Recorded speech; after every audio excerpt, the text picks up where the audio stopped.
Hello, online pipe community. Ethan, Parsimonious Piper here. It is Cobb Tuesday. And once more, I'm inside because North Carolina, in our little section of it, is, relative to us, freezing. And I'm not smoking out there when it's in the 30s. Yeah, that's cold for some of us. I realize that 30s is like 50 degrees warmer than some of you are. I sympathize. Today's Cobb. Missouri Meerschaum, Diplomat, Fifth Avenue shape, naked finish. Got that one from Scott at Aristocob. Miss you, Scott. Man, he was the best source of naked cobs.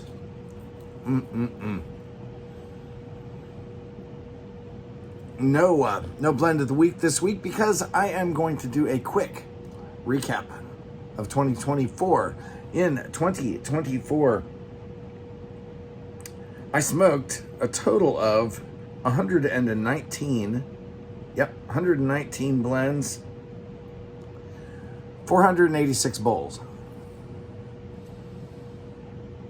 So, on average, a bowl and a half a day. I mean, less than two. But of decent variety, about 119 different blends. I actually tried quite a few new ones this year. Of the ones that I spent at least a week with, let me share my least favorite and favorite.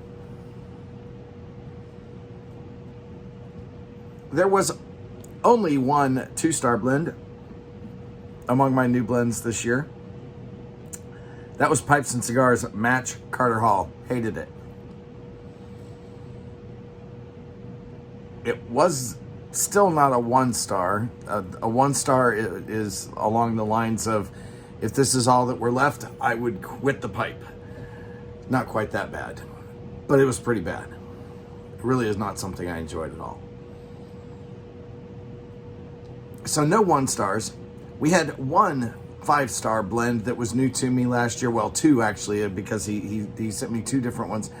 And those were Yanez, Pipe and Tobacco, his cigar cakes. Absolutely phenomenal stuff. I am so looking forward to smoking the two from this year.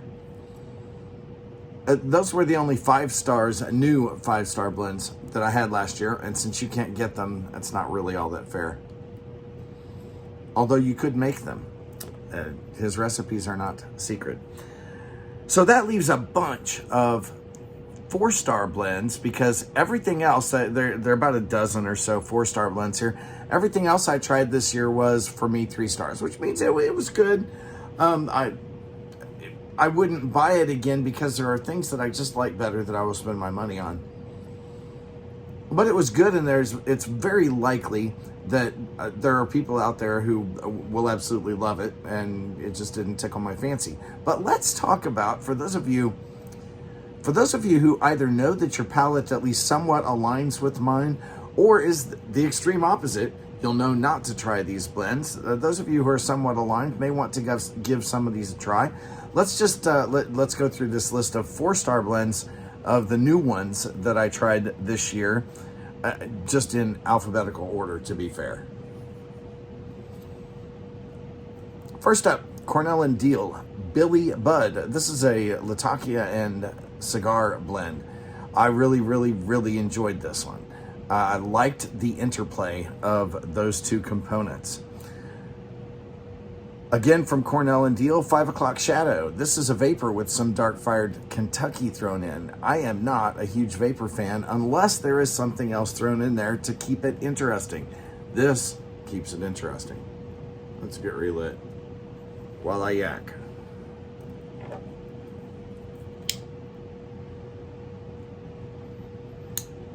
Thank you, Greg.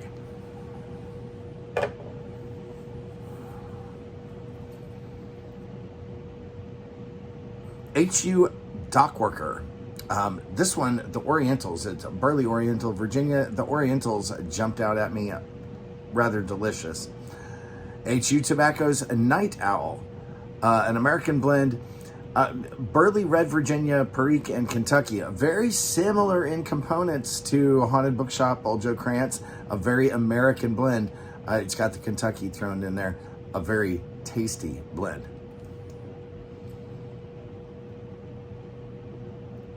HU's Zulu, a Balkan. Love this one. This is a little more of a kitchen sink Balkan. Very tasty. Very, very tasty. But it also had Perique Kentucky thrown in, unlike most Balkans. Made it very interesting. Okay, a classic blend. I'm not sure why it took me so long to try this one. Presbyterian mixture, classic English. Very good classic English. I discovered there is a reason that this has been a favorite of so many people for so long.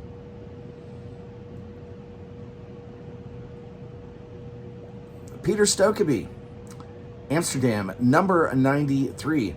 Technically, this is not a pipe tobacco. This is a roll your own Dutch style shag. It is Burley, it's Virginia and Kentucky. Supposedly it's the same as the old number 83 Amsterdam, which was marketed as a pipe tobacco and was not quite as fine a shag. Just a slightly different cut. Either way, it's delicious for those of you who like a rougher type of Burley.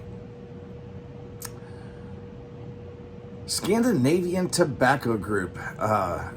They're vilified right now. Granger. I enjoyed Granger. I know some of you do not, but boy, I did. Standard Tobacco Company, not to be confused with Scandinavian Tobacco Group. Their Warhorse Bar was absolutely delicious. Virginia, Kentucky, and Burley with an anise type topping. Loved it. Absolutely loved it. Getting down to the last three. Sutliff Crumble Cake Rustica number 5. For those of you who know me, this comes as no surprise because I love Rustica. It's sad that this one is no more. It's a delicious one. Another one that surprised me, and it's sad to see it go. Also from Sutliff, Maple Shadows 2. A very nice aromatic that not overly sweet, nice Kentucky base to it. Very tasty. And the last one will also not surprise you.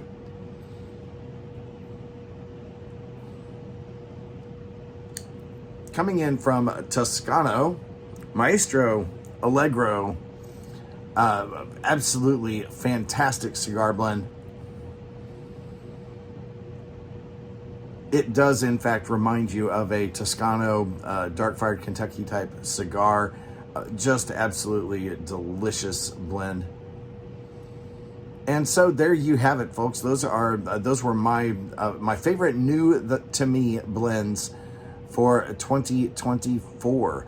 I hope you have been able to try some of those. If not, some of them are still available, in particular the C&D ones, the Toscanos, those kinds of things that Scandinavian Tobacco Group has not killed off.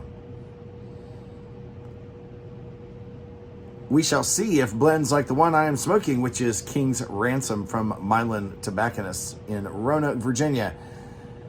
And very, very tasty blend. If some of these brick and mortar blends survive. Because Sutliff was such a large provider of component leaf. Good stuff. Well, folks, tell us your favorites. If you're a presenter, give us a list. If you're not a presenter, leave your top 2 or 3 down in the comments below. Let me give me a picture of what it is you like to smoke. And while you do that, light something you like. Enjoy this afternoon.